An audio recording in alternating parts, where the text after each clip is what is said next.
Hello everyone, this is Gudimalam Sai Mansa studying second year medicine. Today I am going to do the examination of the cardiovascular system. Before examining your patient, make sure to sanitize your hands first.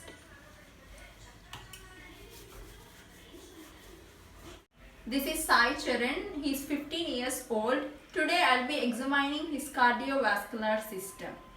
Now let's take the health history of my patient. Do you have any chest pain or shortness of breath before? No. Okay. Now let's examine the jugular venous pressure. To examine the jugular venous pressure, place your patient in a 30 degrees supine position. Can you sit like this? Supine position. Okay.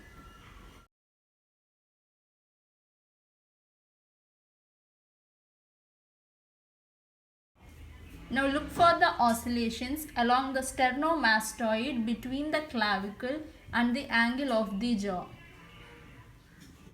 Now measure the oscillation point of pulsation in the right jugular vein. From meniscus point of pulsation, place ruler or sternal angle at exact right angles to the ruler of the horizontal line. Make sure one edge of card is at point of oscillation of JVP pulsations. Read vertical distance from card crosses the ruler. Now let's examine the carotid pulse. To examine the carotid pulse, press on both sides and palpate on both sides of the neck to examine the carotid pulse. To note is that while checking the carotid pulse, don't press on both sides of the neck at once. Check on one side or then on the later side. Now place the index and middle fingers on the right carotid artery in lower third of the neck. Press on relaxed sternomastoid roughly at the level of the cricoid. Slowly increase the pressure when you feel maximal pulsation. Then decrease pressure to detect arterial pressure wave and contour. With stethoscope, listen on both carotid arteries with diaphragm of stethoscope.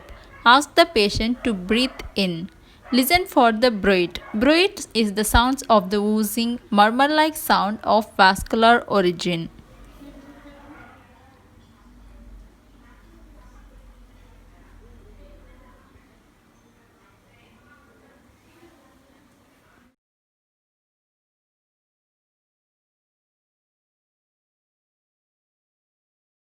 The impulse measures the size of a quarter, roughly 1 to 2.5 centimeters in diameter. Now let's examine the heart of the patient. Examination of the heart includes inspection, palpation and auscultation.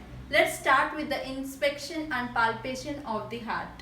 Let's inspect the anterior chest. Note for any heaves or lifts. None observed here. Now palpate to more clearly identify the apical impulse. Start with palpating the chest wall. First palpate for the heaves or thrills using your finger pads.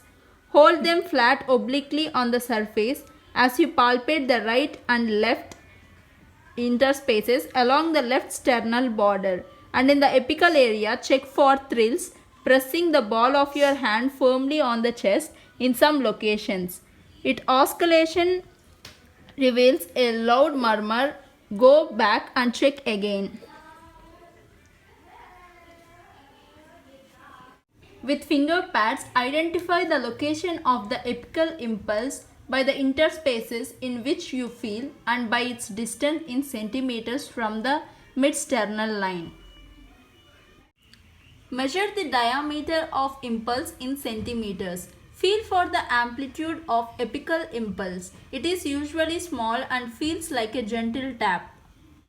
Now feel for the right ventricular impulse at the lower left sternal border while keeping one finger in the third intercostal space and additional finger tops in the fourth and fifth interspaces. Then feel for right ventricular impulse in the epigastric area and ask to take deep breaths. Can you take deep breaths? Again? Okay.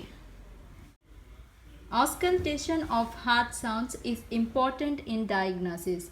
Diaphragm is good for higher pitched sounds and bell is good for the lower pitched sounds. While auscultating, correlate findings with patient's jugular venous pressure and carotid pulse. Now I am going to listen to the heart at various areas of the chest. Begin listening in the aortic area close to the sternum. Now can you take deep breaths in and out?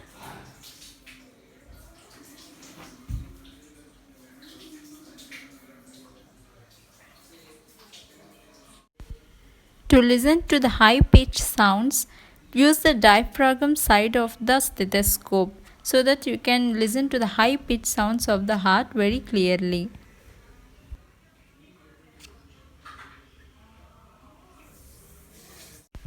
Whereas to listen to the low-pitched sounds of the heart, use the bell side of the stethoscope so that you can listen to the low-pitched sounds of the heart clearly.